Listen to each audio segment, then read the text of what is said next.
This is an upcoming survival sandbox MMO. Like I said, I've been following it for a while because I'm a big fan of the whole MMO and the survival genres. So I'm very excited to see how they plan on bringing this game together with those two genres in mind and combining that to make a fluid, enjoyable gameplay experience. Ladies and gentlemen, let's take a peek at Dune Awakening. As a massive fan of survival games and Dune, I'll admit to being a bit skeptical about an open-world survival game that takes place on the famously barren planet of Arrakis. But after an hour-long presentation of the upcoming Dune Awakening, those concerns have disappeared entirely.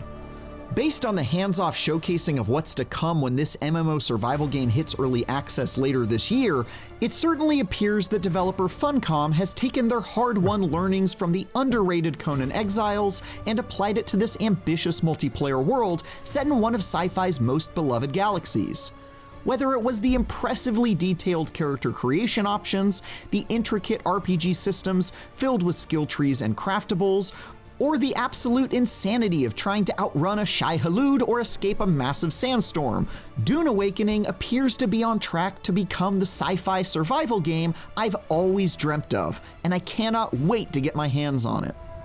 Arrakis is a test. I'm always kind of curious about games like this. It's really nice. My confidence has been going up with everything I've been seeing so far about it, but MMOs kind of rub me the wrong way, especially like this where it's just big open world, bare ass, like sand biomes and stuff like that, where it's just like, because they got to pack it with things to do, and I could see it get boring very quickly. So the character creation screen that we've seen so far was pretty bare bones, but on the other side of the fence, there's like a matriarch system when you create your character, and that's where you're going to be getting your skills and determining your class. Interesting. Me personally, I am excited for it, and I plan on purchasing it. That's where I stand on that.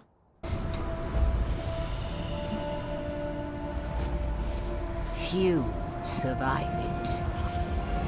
How do you make a survival game set in an utterly desolate wasteland of sand? Well, according to Funcom, the answer lies in the hidden spaces of Arrakis. Described in Frank Herbert's novels, these hidden pockets of shade and refuge are home to life and microbiomes that will be altogether unfamiliar to those who have only seen the movies. But Dune Awakening hopes to lean pretty heavily on their existence to fill the massive desert with things for players to do.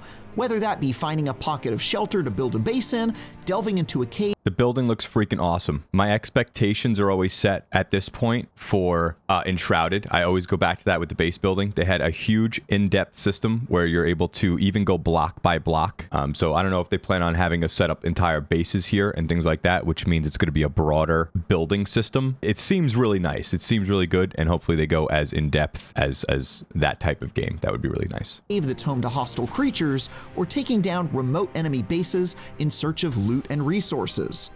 In fact, the wide-open empty spaces filled with hot sand might be more of an asset than a hindrance, as it allows for a heat stroke mechanic where players are punished for spending time in direct sunlight with some pretty devastating debuffs, meaning players will instead need to dart from shelter to shelter, battling the elements as they explore the world and its many hidden spaces.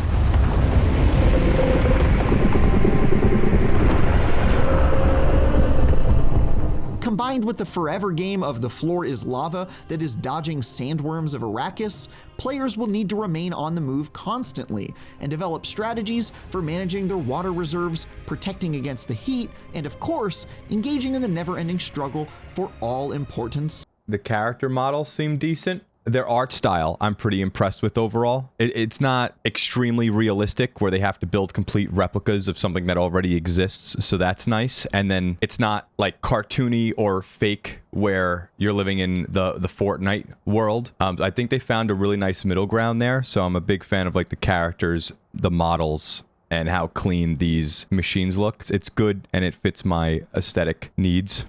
All-important spice.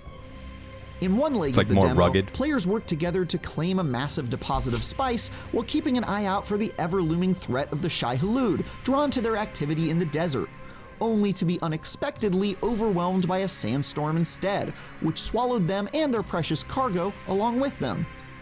In another section, a group of players work together to infiltrate a high-level facility filled with rare materials and dangerous enemies, making sure to harvest the blood of fallen baddies to replenish their rapidly depleting water reserves.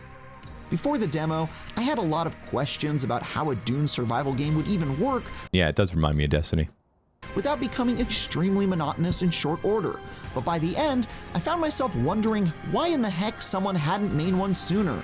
Seeing all the clever ways Dune Awakening plans to make brilliant use of Dune's unique lore made me a believer.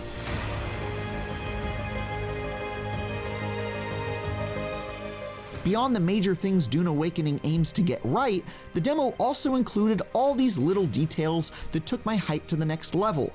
Like how they showed off an incredibly detailed character creation engine that included looks things nice. like choosing your home planet and origin to decide some of your starting traits and aspects of your appearance.